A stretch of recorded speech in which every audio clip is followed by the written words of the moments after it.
Tell me of you obsessively. All right, and for tonight's secondary review, that again will probably be pretty quick, we're going to be talking about VHS Halloween, which premieres on Shudder on October 3rd, I believe. And the plot summary, courtesy of IMDb, is a collection of Halloween-themed videotapes unleashes a series of twisted, blood-soaked tales, turning trick-or-treat into a struggle for survival. As is the way with the VHS franchise, this is a collection of segments that are put together. That's the definition of an anthology film. Brent, do you want to do like spoiler reviews or non-spoilers, and we can kind of hit each segment? We probably don't need to get into spoilers. Yeah, we could maybe just kind of hit each one or whatever we normally do. I guess maybe like overall impression and then a little bit up on each one. I don't know. Sure, that sounds great. And to bring us fun size reviews, if you will. Yes. All right. Well, I'm going to play a clip from the trailer because I forgot to do that before. So when we come back, we're going to be talking in non-spoilers about VHS Halloween. Trick or treat! Silver's creeping and crawling down your spine. That's that touch of mine. I won't tell no lie.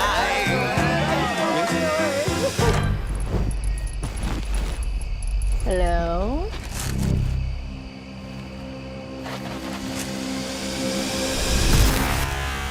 All right, so that was the most boring section of the trailer that I could have played.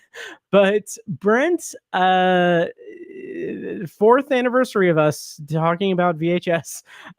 We did it. We did it. What is it, like next year is the gold anniversary, I think? I don't know. But VHS Halloween.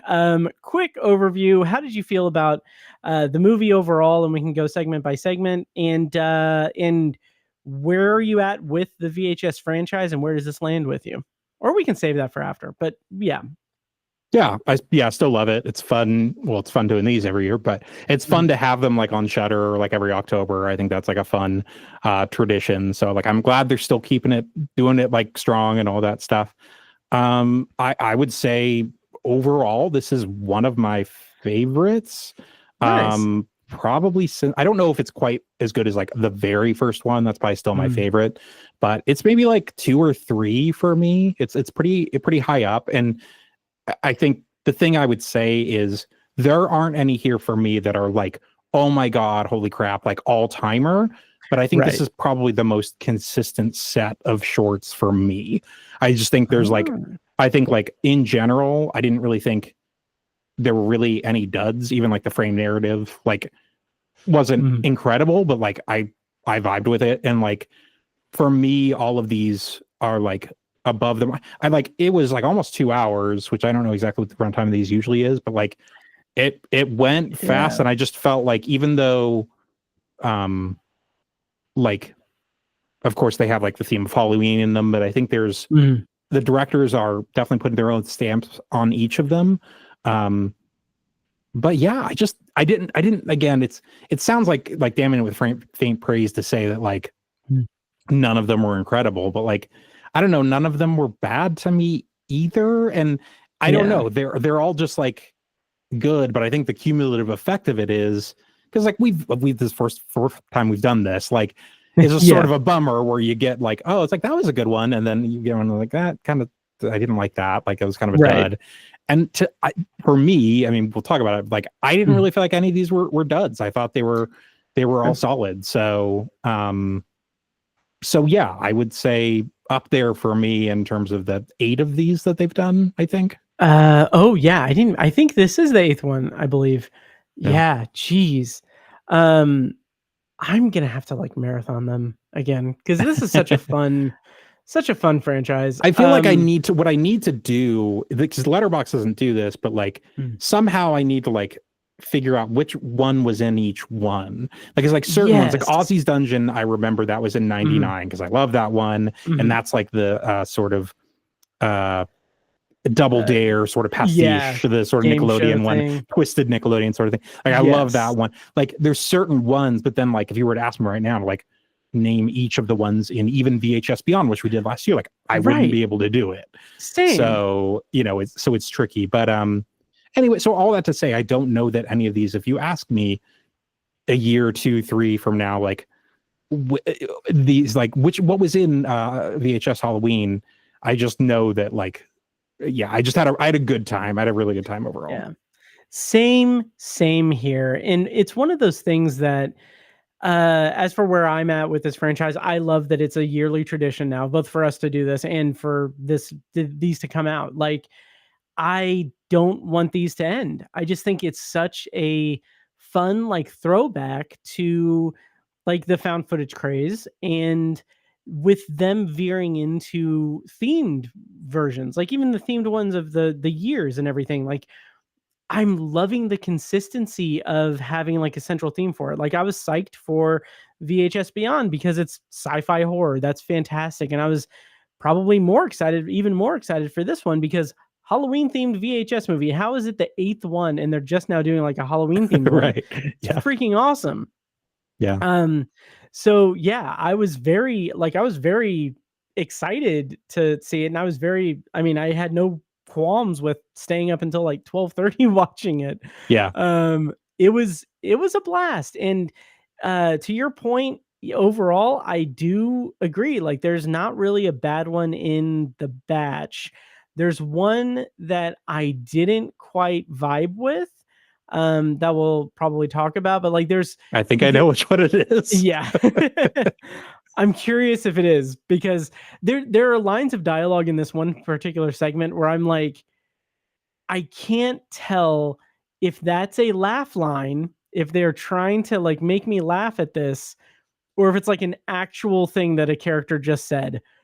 Like, I don't know if this is like something that's supposed to be passed off as, being scary, or if it's supposed to be funny. But anyway, but the variety of it's really good, with the exception of one that's like, there are two that are kind of similar, but there's some really interesting things that are done in terms of the storytelling in a couple of them, or in one in particular. Like, there's this, we'll talk about it, but overall, I really like this. I do have to say, the frame story that we'll talk about, of course, like once it got to a point, like a few times in, I'm just like, okay, well, we'll just make like a regular drink. If this keeps going, like, just make a regular, like, why are you adding, like, if you know that this thing is happening, like, just make a regular one.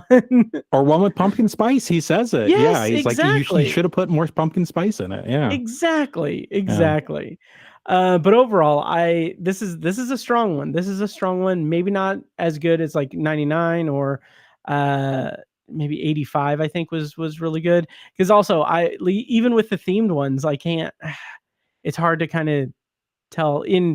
I've made a point in at least the last few ones on Letterboxd to like go segment by segment. I didn't do it for this one yet because we're under embargo, I guess, and I don't it's not out yet. Well, Andy had a busy day yesterday, so I think it's I had a very busy day. Yeah.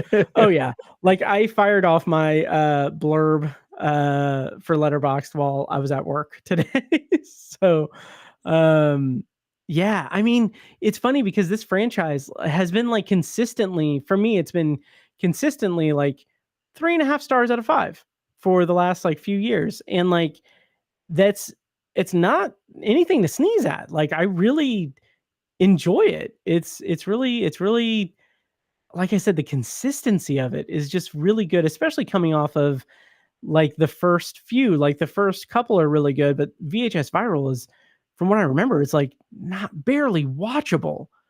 Yeah. And I went back and like I even that one, I concede that it's probably the worst VHS. Mm-hmm. But yeah, that's the thing, is I think at some point, I mean, there's probably close to 50, if you can't count wraparound stories, well, 40 or 50 maybe, like shorts, so like all this stuff. So it's like at a certain point, I feel like I just have to like break out a list and rank those and then figure out the numbers from there. It's hard to actually assign these a number, but I felt again, because this one, I felt like they were all, for me anyway, were so consistent. Like, I felt I feel good enough saying, like, 3.5, and yeah, honestly, probably one of the better ones. I'm not saying this is like the best one ever, but I'd say comfortable saying like a top 3 one for me. Nice. Yeah, I would agree. Do you want to go segment by segment? Sure, Really yeah. quick. Yeah, kind of rapid fire. Again, non-spoilers. So the wraparound story, the framing device is Diet Phantasma. It's written and directed by Bryan M. Ferguson. It has lab techs who are working with this kind of focus group thing for a diet beverage that has some weird malevolent thing in it that causes like incredibly graphic deaths of those who drink it. It is gruesome and a lot of fun, honestly. Like it is fun for what it is. I thought it was entertaining. How did you feel about this framing story? What the wraparound story reminded me of most, unfortunately for you, is that one scene in Halloween 3 Season of the Witch, where they're testing out the Shamrock mask, and the kid is and then there's like snakes coming out of his mask and all that stuff in his face. It's basically that scene like 4 times effectively. 100%. But I love Halloween 3 Season of the Witch, as does every reasonable person. So yeah, well, you know. But I did think it was fun. It doesn't have the sort of, again, like how sort of like conclusion that I would have liked. That's what I tend to like most on like those frame stories, is how do they kind of conclude. This one doesn't really have that as much, but they're almost sort of funny they're fun little like interludes effectively. Yeah. It's interesting because it doesn't really have I felt like I was expecting it to have like one final like punch at the end, but it didn't really do much of anything that I can remember. It doesn't really, in fairness. Yeah. So the first like full segment is Coochie Coochie Coo, written and directed by Anna Zlokovic, and it has 2 teenage girls that are on the precipice of graduating high school.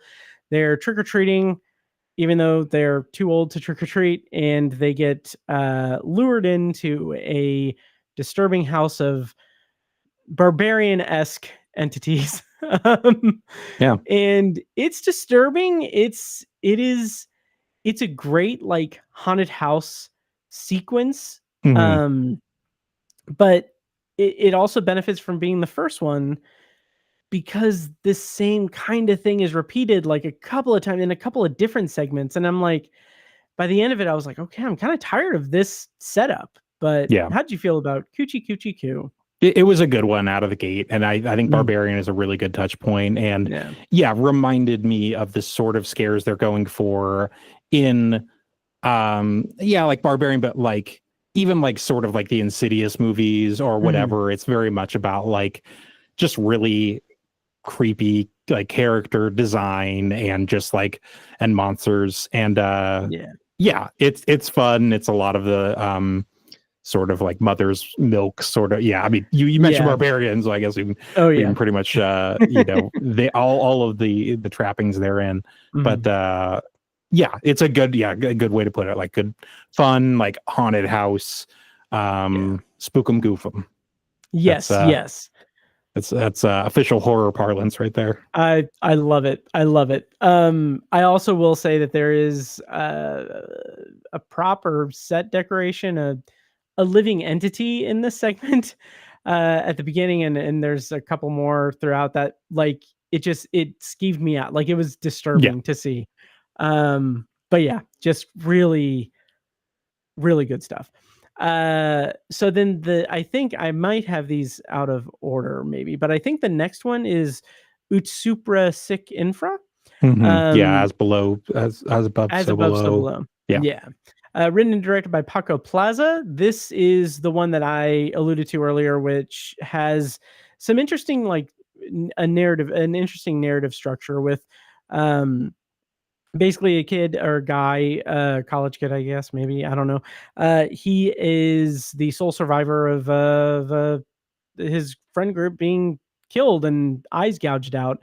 And so it's this interesting, just like, I wanted to say triptych, but that's not right. Dick tick. But dick trip.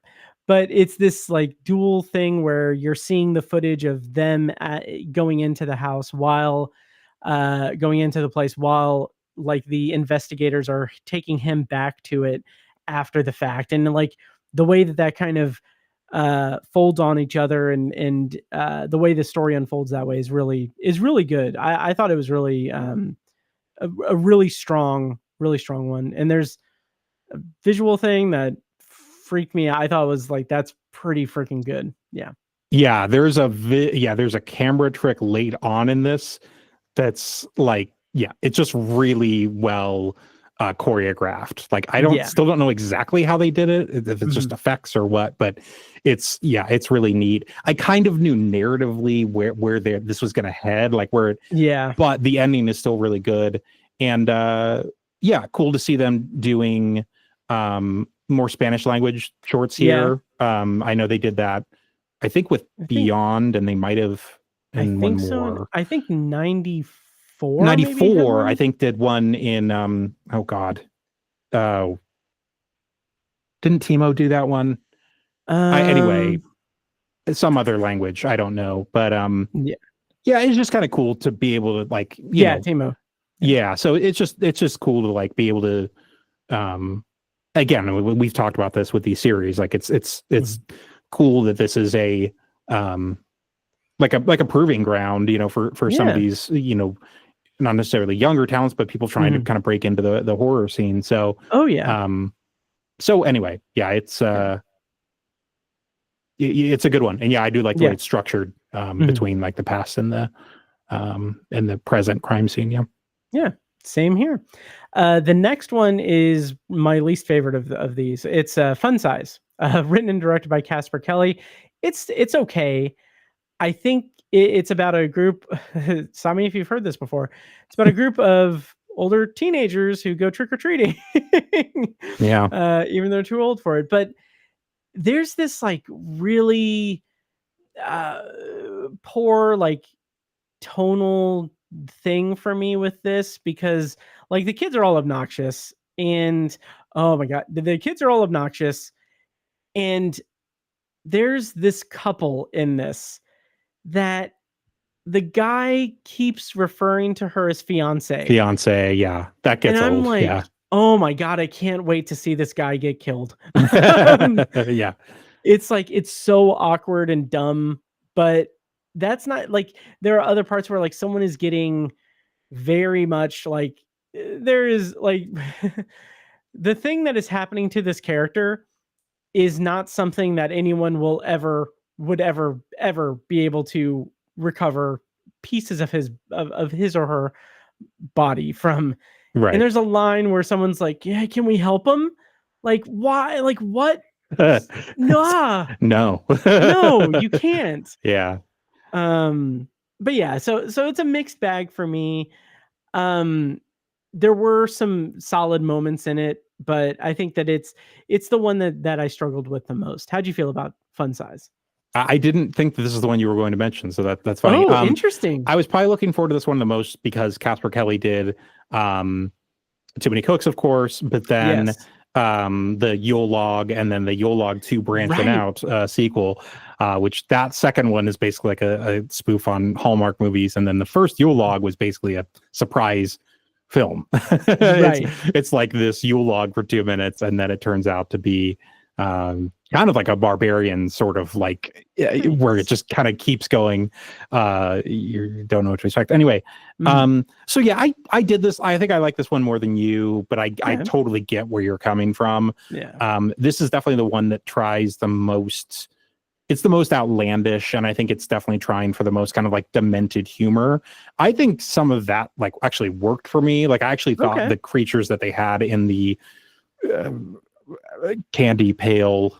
The crux with this is they're only supposed to take one piece of candy, and there are all these weird pieces of candy that are like off-brand and all these things, and then but of course they take more than one piece of candy, so they have to get sucked into this world where they get well, I don't want but anyway, so but I think they have maybe 2 creatures or so like down there, but it still worked for me, even though I agree like tonally it's a lot more wonky. I still thought like even in a in an outlandish way, it was still sort of like, I don't know, grody. Like it was just like it's still kind of like. But I mean, yeah, I agree with you. I'm not going to defend the characters for a minute. Sure. They're of the sort of trope of like stupid teenagers. This is definitely the one that has the most that. Yes. For sure. Yeah. But I still had a good time with it. But yeah, I can't defend some of its lesser elements. Yeah, and it might be one that grows on me when I revisit it, because I do think I'm gonna probably watch this again like relatively soon, because I love this franchise. The penultimate segment is Kidprint, written and directed by Alex Ross Perry. I really like this one. It is about a town that's kind of besieged by a bunch of kids being murdered, and there's this kind of there's this company that is offering to basically make videos and pictures of your kids as like the most recent picture of them, so that if they get killed or go missing, they can give them to the police and everything. But it's like this public service. It's interesting, but yeah, from there, Halloween stuff happens, like VHS stuff happens. VHS gets all VHS-y. It gets all VHS-y. Yeah, how did you feel about Kidprint? This is the one I thought you were gonna maybe have more issues with. Interesting. The thing about it, so Alex Ross Perry, yeah, I mean, he's made some really great stuff. That I mean, going back to like Listen Up, Philip, and even like Queen of Earth, I didn't like love that movie, but I mean, definitely has like very much his own style. Did Pavements earlier this year, which is a really great kind of pseudo documentary. It's funny watching. I think I caught up with that movie maybe late August, early September, something like that. I'd seen it relatively recently, and it was funny watching this, which is like found footage. And Pavements is a very kind of unorthodox documentary that does include a lot of fictitious elements, but also real things, and then reenactments and all this stuff. So anyway, this is definitely the most like sort of felt to me like the most like dangerous of the movies, because it involves kids, like it's kids in peril, and it's a really tricky line, and I definitely think he really gets up pretty close to some pretty uncomfortable stuff with this. I don't think it crosses over into like exploitation, but I think again, that's the thing about this short that I think is sort of different, is it's not like the Casper Kelly one at all tonally. Like it's a lot more like, it feels like, ooh, like it is, kids in horror movies. It's a really tricky thing, especially when you're dealing with like, of course, kids getting killed as they're wont to do in horror movies or segments or what have you. I feel like this maybe spins its wheels a little bit, and I don't even know how to call them acts or whatever, but it really nails the ending. The ending is perfect. So overall, I like it, and I applaud Alex Ross Perry for like, I don't know who wrote this. I know he directed it, but like, yeah, really like kind of getting there. Really kind of going after it. This is the one that reminded me most of like Videodrome, like going back to like true like VHS sort of like I'm nervous about where this is going aspects. So I don't want to make it sound like too dangerous, but I was just I think it's kind of going for that, and I think it mostly succeeds. I think it mainly just spins its wheels a little bit, but other than that, it's a solid segment for sure. Yeah, I agree. I liked it a lot.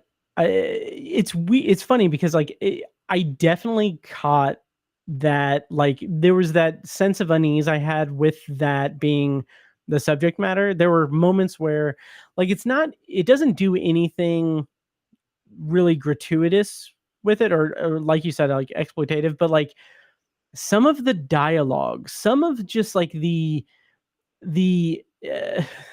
implication, like the inferences you can make from it is like, it is like gets close to that line, and it's a little like uncomfortable. But I think that in terms of like coming off of Fun Size, which had that tonal like inconsistency, having something that's so in a certain tone and like really carrying it through it was really beneficial to me as an audience member of this film. Yeah, definitely. Yeah.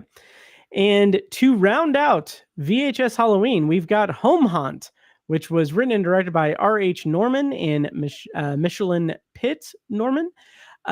This is about a family, a man who likes to make his home into a haunted house, a home haunt, if you will. And he does it this year, and shit happens. Tries to spice things up. He does. And like, I've got to admit, this is one that it's like I was watching it at 12:15. I was like, this is one that didn't stick with me as well as I would have liked it to. There was some stuff in it that I remember thinking like, oh yeah, this is something I'm going to bring up on the podcast and then forget about it after 2 hours of recording. But the problem that I had with it, sort of, I say problem in like quotes, is that it feels like it's a little too similar to some other segments. Like it's people trapped in an environment, and like this is the last segment of a movie where we've seen that in several of the segments, and it just kind of like wore a little thin, which is not that's not like maybe not fair to the filmmakers, because I presume that they're doing these in isolation. Like they don't know that that's what it is, but it's a little unfortunate. But as far as the intensity and the actual like violence and the things that happen, like I was into that. I thought it was good. So how'd you feel about Home Hunt? This is probably my favorite of the 5. Oh, nice. But having said that, again, like I think they're all like pretty clear. So it's not like, oh my God, this is like clearly the standout for me. Like it's not. And I totally get what you're saying. Like, I don't think it's definitely not the most like ambitious one, certainly even in this movie, but like that they've done, in the past or whatever. Yeah. But I just liked